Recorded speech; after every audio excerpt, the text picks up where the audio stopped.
کچھ لوگ شہوانی ریچھ بن جاتے ہیں، جس طرح ریچھ کے اندر شہوت بہت زیادہ ہوتی ہے، اس طرح کچھ لوگ ہیں کہ وہ پاک طیب طاہر بیویوں کے باوجود بھی سویر سے شام تک ان کی نظریں بدکاریاں کرتی ہیں۔ ایسے بدکار لوگ ہیں کہ کالج کے اندر اپنی بیٹی کو بھی چھوڑنے جا رہے ہوں تو وہاں بھی اپنی نظر کو محفوظ نہیں رکھ پاتے، حالانکہ وہ اپنی بیٹی کو چھوڑ کے آ رہے ہیں۔ ہر وقت ان کی فطرت ریچھ کی طرح ہوتی ہے، گندے غلیظ۔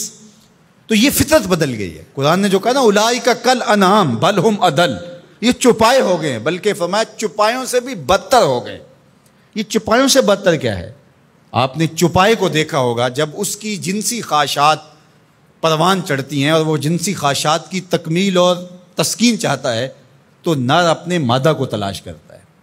آپ نے کبھی نہیں دیکھا ہوگا کہ کوئی نر سے جفتی ہوا ہو، لیکن انسان جب فطرتاً گندا ہو جاتا ہے تو پھر یہ جانوروں کی فطرت سے بھی نیچے گر جاتا ہے، یہ نر سے بھی جفتی ہو جاتا ہے۔ پھر اس کا مطلب کیا ہوا؟ بل ہم اضل، یہ اس سے بھی گندا اور غلیظ ہو گیا۔ اور اس شخص کے پلے رہتا کیا ہے کہ جو اتنا غلیظ اور گندا ہو جاتا ہے؟ چلتا پھرتا انسان نظر آتا ہے، شکل سے انسان نظر آتا ہے، بل ہم اضل، بلکہ چوپایوں سے بھی آگے گزر گیا ہے، چوپایوں سے بھی رویتاً جو ہے وہ آگے گزر گیا ہے۔ وہ درندہ بنتا ہے تو پھر جانور بھی جانوروں کو جو ہے وہ چیرتے پھاڑتے ہیں اور ان کا قتل کرتے ہیں، شیر، لیکن اس کو صرف اس وقت قتل کرتا ہے جب اس وقت بھوک لگتی ہے۔ جب اس کو بھوک نہیں ہوتی تو وہ کسی دوسرے جانور کا شکار نہیں کرتا، اور دوسرا وہ شکار کرتا ہے تو اپنے ہم جنس کا شکار نہیں کرتا، دوسرے کا شکار کرتا ہے۔ اور انسان جب درندہ صفت ہوتا ہے تو یہ انسانوں کے گوشت کے ٹکڑے کر کے اس پہ رقص بھی کرتا ہے۔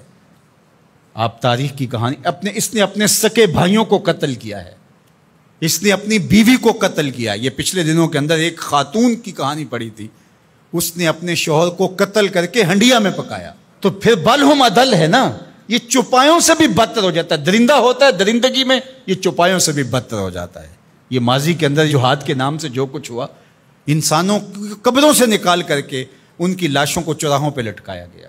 تو انسان جب درندہ بنتا ہے تو پھر کہاں سے کہاں چلا جاتا ہے، چاہے وہ شہوانی ریچھ بن جائے، چاہے وہ بھونکنے والا کتا بن جائے، پھر اس کی گندی زبان سے کوئی بھی محفوظ نہیں ہوتا۔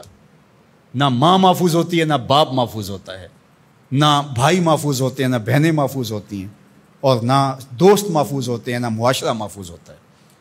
اسی طرح کوئی بندروں والی فطرت بن جائے، بندروں کی آپ نے تو دیکھی ہیں، کسی سے ماچس چھین لی، کسی سے جو ہے وہ روٹی کا ٹکڑا چھین لیا، کتنی عجیب حرکتیں کرتے ہیں۔ اور کچھ لوگ بھی اس طرح بندر فطرت ہوتے ہیں، اور آپ دیکھتے ہیں کہ وہ ہر وقت شرارتیں کرتے رہتے ہیں بندروں کی طرح۔ تو وہ مسخ حقیقی نہیں ہوتا، وہ مسخ مانوی ہوتا ہے۔ تو بنی اسرائیل کے اندر جو مسخ ہوا تھا، تو ایک قول تو یہ ہے کہ وہ مسخ حقیقی ہوا تھا، ان کی شکلیں ہی بندروں والی ہو گئی تھی۔ لیکن دوسرا قول یہ ہے کہ مسخ حقیقی نہیں ہوا تھا، مسخ مانوی ہوا تھا، کہ شکلیں تو بندروں والی نہیں ہوئی تھی، عادتیں بندروں والی ہو گئیں۔ اللہ اکبر، عادتیں بندروں والی ہو گئیں۔ اس امت کے اندر مسخ حقیقی نہیں ہوگا، اس امت کو اللہ نے محفوظ رکھا ہے مسخ حقیقی سے، لیکن مسخ مانوی ہوتا رہے گا۔ لوگ مختلف جانوروں کے مشابہ عادات اختیار کرتے رہیں گے۔ اور آج ہم اپنے معاشرے کے اندر دیکھیں تو کوئی کتا صفت ہے، کوئی بندر صفت ہے، کوئی ریچھ اور کچھ درندے کی عادات کو اپنے اندر اتارا ہے۔ درندگی، سفاکیت، یہ ساری انسانوں کے اندر اتر آئی ہیں، تو پھر وہ انسان نہیں رہتے۔ غالب نے کہا تھا نا کہ آدمی کو بھی میسر نہیں انسان ہونا، جب یہ حد سے گزرتا ہے تو پھر بہت آگے نکل جاتا ہے، اور پھر یہ انسان نہیں رہتا بلکہ بندروں اور خنزیروں سے بھی آگے بڑھ جاتا ہے۔ اور یہ میں نہیں کہہ رہا، اولئک کالانعام، قرآن کہتا ہے یہ چوپایوں کی طرح ہے، بل ہم اضل، بلکہ چوپایوں سے بھی گیا گزرا ہے، چوپایوں سے بھی آگے گزر جاتا ہے۔ یہ تجاوز جب کرتا ہے تو اس کے پلے کچھ نہیں رہتا۔ تو انسان کی جو قدر و قیمت ہے وہ تو اس کے اس عقل و شعور، فہم، ادراک، اخلاقیات سے ہے، اور اگر اس کے پاس یہ کچھ نہیں رہا تو یہ شکل تو ابو لہب کے پاس بھی تھی، یہ تو ابو جہل کے پاس بھی تھی۔ تو اس لیے قرآن مجید کے ان احکام کا اور ان واقعات کا انطباق کرے اپنے اوپر کہ ہم اس میں سے کس عذاب میں، کس مصیبت کے اندر مبتلا ہیں اور ہو سکتے ہیں، اور اس سے بچنے کی صورتیں کیا ہیں۔ آج ہم اپنی خواہشات کے غلام بن جائیں اور شرعی تعلیمات کو، نبوی منہج کو، طریق کو چھوڑ دیں گے تو پھر ہم بھی بندروں اور جانوروں سے مختلف نہیں ہوں گے۔ تو اللہ تعالی ہمیں اچھا صالح پاکیزہ انسان بنائے۔